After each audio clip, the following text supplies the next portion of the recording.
Et salut tout le monde, je vous retrouve donc pour un nouveau point lecture.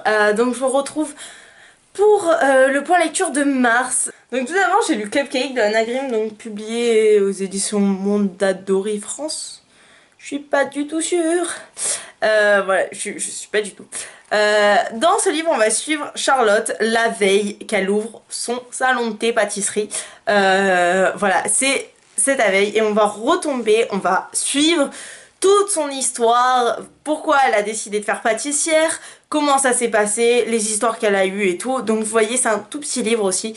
Mais il est très émouvant, il est très attachant. Il faut savoir que en Charlotte, je me suis reconnue mais 10 000 fois parce que en fait la fille après un bac S, on va découvrir dans les premières pages, hein, je vous cache pas, qu'après un bac S où elle aime bien faire de la pâtisserie, tout ça, elle décide de se reconvertir et de faire un CAP pâtisserie. Charlotte est une fille donc un peu ronde alors que sa sœur elle est toute maigre et tout, l'amour ne lui sourit pas, elle se fait avoir par des gens. Franchement Charlotte je l'ai adorée.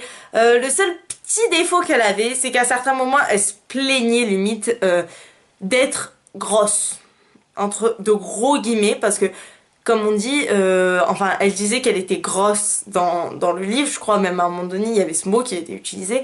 Le truc c'est que gros, bon, on a chacun notre définition quoi. Et vu comme elle disait que sa sœur elle était finiforme, la peau sur les os, tant en fait elle a juste un embonpoint et elle dit qu'elle est grosse quoi. Et en fait, et le truc c'est que à un moment donné elle fait... elle fait, oui, non mais je suis grosse, mais vous devez pas vous moquer de moi pour ça, ça je suis totalement d'accord, c'est pas de ma faute. Sauf que juste avant elle avait dit, de toute manière, ou juste après elle a fait, de toute manière, si je suis grosse c'est parce que j'aime manger. Donc, enfin c'est toi, c'est pas comme si t'avais une maladie ou quoi je veux dire, c'est pas comme quand tu prends de la cortisone ou quoi qui te fait gonfler et donc te fait devenir... Tu peux être gros parce que tu prends de la cortisone et du coup tu gonfles. Et là, c'est pas de ta faute. Tu peux être gros parce qu'il y en a certains, c'est une maladie ou une malformation et tout, que du coup, forcément, elle, c'est rien de tout ça. C'est juste parce qu'elle aime manger. Donc, si... Te plains pas. C'est tout ce que j'ai à dire. Je veux dire, quand t'as un peu de poids en trop, je veux dire, même moi, quand j'ai du poids en trop, je veux dire, c'est un truc que je supporte pas, les gens qui disent, ouais, non, mais j'ai du poids en trop, mais franchement, c'est pas de ma faute, j'aime trop manger. Mais sérieusement. Genre, moi je suis là en mode, oui, mais moi au contraire, je suis là, oui, j'ai du poids en trop, mais je le sais, c'est parce que j'aime manger, franchement, je m'en fous. Et c'est ça, c'est le petit bémol qu'il y avait dans ce livre, c'est la redondance qu'avait Charlotte à appuyer sur le fait qu'elle soit un peu grosse. En gros, voilà, des fois, et c'est le seul bémol du livre, voilà, ou sinon c'est une petite histoire cool. Elle m'a fait penser un peu au téléfilm de Noël. Voilà, ça m'a fait un peu penser au téléfilm de Noël. Tout finit bien, même s'il y a des catastrophes au milieu, patati patata, voilà, la petite romance. C'est pour ça que ça m'a fait penser au téléfilm de Noël. Mais j'ai beaucoup aimé, malgré ce petit souci. Je trouve que c'est un livre qui traite mal le... Je veux dire, je pense que si t'es dans une mauvaise optique, que t'es... Par exemple, je prends un exemple tout con. Tu lis ce livre et tu sais que t'as du poids en trop mais tu n'arrives pas à le perdre parce que t'es obligé de prendre des cures de cortisone, que ce soit pour l'asthme, pour des maladies comme la maladie de Crohn ou quoi. Facilement, tu peux le prendre très très mal et tu peux avoir envie de baffer Charlotte. Voilà, c'est tout ce que j'avais à dire. Ensuite, j'ai lu La mécanique du cœur de Mathias Malzio, publié aux éditions Le Livre de Poche. Ce livre, j'en avais extrêmement entendu parler, donc par rapport au dessin animé aussi qui est sorti. Mais aussi, c'est Audrey du Souffle des mots qui en parle énormément, de l'auteur et tout. Et du coup, en plus, Mathias Malzio a sorti un nouveau livre récemment. Voilà, et du coup, j'en ai entendu parler. Et du coup, j'ai fait, bon, on va lire La mécanique du cœur, en plus, il me tente et tout. Et voilà, et donc je l'ai lu. Ce livre est très beau, il est très poétique, il est très... Je pense sincèrement, je pense, hein, je vais pas me cacher la face, je pense que je n'ai pas compris tous les dessous de l'histoire. Parce qu'en fait, comme Audrey du Souffle des mots l'a dit, ce livre, il y a beaucoup de mots cachés et tout en dessous de l'histoire.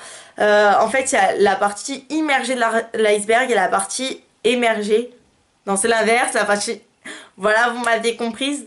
Et moi, je pense que à certains moments, j'ai compris que la partie que tout le monde voyait et j'ai pas compris la partie comme elle dit, c'est une fois à la fin un livre un peu pour les enfants, jeunes adolescents, et un livre pour les adultes parce qu'il y a deux histoires à comprendre. Et moi je pense que j'ai compris la moitié de chaque histoire. Enfin, j'ai compris entièrement l'histoire pour les enfants et j'ai compris que la moitié de l'histoire pour les adultes.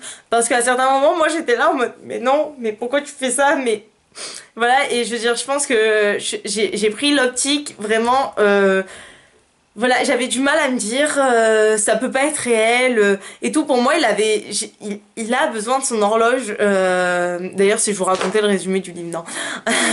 En fait, c'est l'histoire donc d'un jeune garçon qui va naître la nuit la plus froide du monde. Et quand il va naître, son cœur, il n'arrive pas à battre. Et du coup, il y a la femme qui l'a fait naître qui va lui implanter une horloge dans le cœur pour qu'il puisse battre. Et voilà, il va grandir comme ça et un jour il va tomber amoureux d'une petite danseuse et il va tout faire pour la retrouver et tout. C'est franchement une histoire très belle, très émouvante, qui m'a fait pleurer aussi et j'ai franchement adoré. Même si la fin ne m'a pas marqué tant que ça, là je suis en train de me dire. Mais si, en fait, je me souviens de la fin. Mais n'importe quoi, là, je suis en train de dire. Mais franchement, il y a des petits trucs que moi, j'aurais mis qui ont pas été. Et qui, pour moi, en fait, c'était un peu trop dur parce que j'ai pris ce livre un peu comme... je sais pas, il m'a fait penser à L'étrange Noël de Monsieur Jack de suite. Je pense que c'est parce que le dessin animé est fait un peu comme ça. Même si je l'ai pas vu, mais je crois avoir vu des images et tout. Et voilà, mais c'est vraiment quelque chose qui... C'est un petit livre, franchement, que j'ai beaucoup aimé. D'ailleurs, il y avait une citation. Voilà, il y avait quelque chose qu'elle disait toujours, donc sa mère. Elle disait Love is dangerous for your teeny heart. Désolée pour mon accent anglais pourri. Donc l'amour est dangereux pour ton petit cœur. Et je trouvais ça tellement mignon et tout. Et j'étais là et du coup, voilà, c'est la petite citation que j'ai adorée de ce livre. Et ensuite, j'ai lu L'appel du sang, la seconde vie de Brie Tanner. Donc c'est le tome 3.5 de Twilight. De Stéphanie Meyer aux publications Hachette collection Black Moon. Donc ce livre, je me languissais trop de le lire parce que Brie me fait à chaque fois que je regarde les Twilight ou que je les lis aussi, enfin je les ai lus une fois, hein, mais à chaque fois que je regarde les Twilight, elle me fait tellement de peine qu'elle est recroquevillée dans son coin. Et que les Volturi sont là en mode tu es là. Et moi je suis là en mode mais non mais la pauvre elle a dit qu'elle se rendait, pourquoi vous voulez la tuer absolument? Voilà, elle me fait trop de peine et du coup c'était vraiment un livre qui m'intéressait.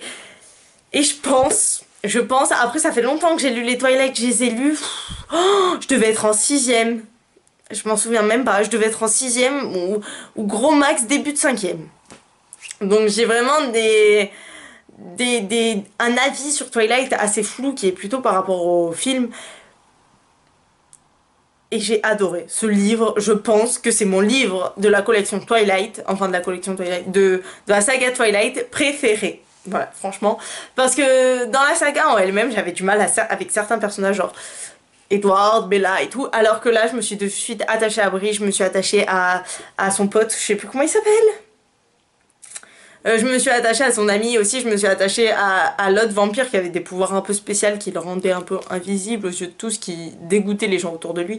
Je me suis attachée à tout le monde et en fait j'ai adoré, voilà, on découvre l'histoire de Brie. Je veux pas vous raconter le résumé, je veux juste vous dire on suit l'histoire de Brie un mois après sa transformation, je crois à peu près, jusqu'à l'attaque, jusqu'à la fin du 3e tome de Twilight en fait, jusqu'à sa mort. Donc oui, donc voilà. Et franchement j'ai adoré, je pense que c'est vraiment le côté que j'ai le plus aimé de tous les Twilight. C'était vraiment à fond, hyper intéressant, j'étais là en mode ouais c'est trop bien et tout. Franchement voilà, c'était vraiment le truc. En plus quand t'as lu les autres Twilight et tout, mais par exemple quand il y a les Volturi, à un moment donné on parle des Volturi, toi tu sais que c'est les Volturi et t'es là en mode mais c'est les Volturi, et elle comprend pas que c'est les Volturi et toi t'es là en mode c'est les Volturi. Et voilà, mais genre voilà, j'ai adoré. Je vois pas quoi vous dire d'autre à part j'ai adoré. Si vous avez adoré les Twilight, lisez-le.